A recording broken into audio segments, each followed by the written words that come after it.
Labdien, kolēģi! Septembrī jāsāk mācīties. Un šī gada Latvijas ārstu rehabilitācijas asociācijas sēdes tēma 25. septembrim Medbaltikas ietvarā ir ļoti vienkārša. Aktualitātes 2025 ar skatu nākotnē. Sēdes pirmo daļu veltīsim vairāk nozares attīstības jautājumiem, organizatoriskiem jautājumiem.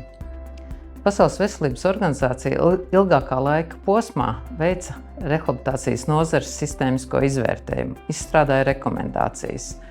Un šā gada augustā prezentēja šo ziņojumu Veselības ministrijā. Runāsim par šo, bet vēl vairāk runāsim par to, ka no nākamā gada mainās rehabilitācijas pakalpojumu apmaksas modelis.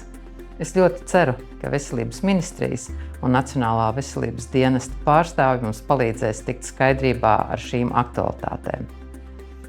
Savukārt otrā sēdes daļa vairāk tiks veltīta profesionāliem jautājumiem. Mugurkaula patoloģija un muguras sāpes – tā ir mūsu darba ikdiena.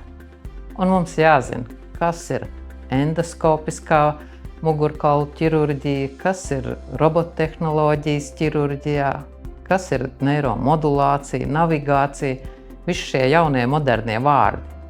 Jo mums jāzina, ko darīt ar pacientu pēc ķirurģijas, lai realizētu visefektīvāko rehabilitāciju.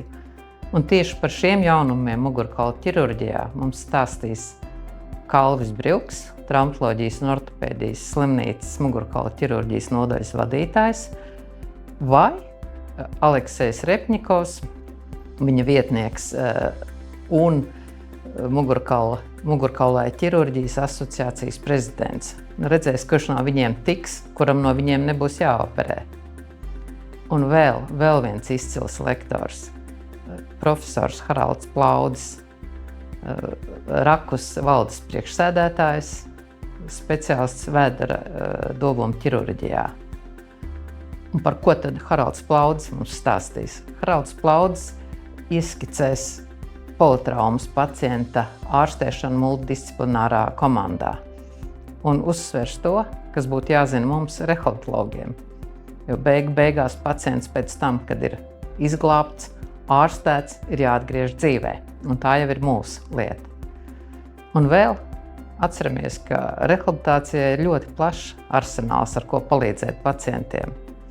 Un vai var fotobiomodulācija palīdzēt neiropātiskiem pacientiem, neiropātisko sāpju gadījumos? Par to mums stāstīs vieslektors Fils Harringtons. Nu tā, jābūt interesanti, daudz diskusijas, jautājumu. Nāciet, piedalāmies!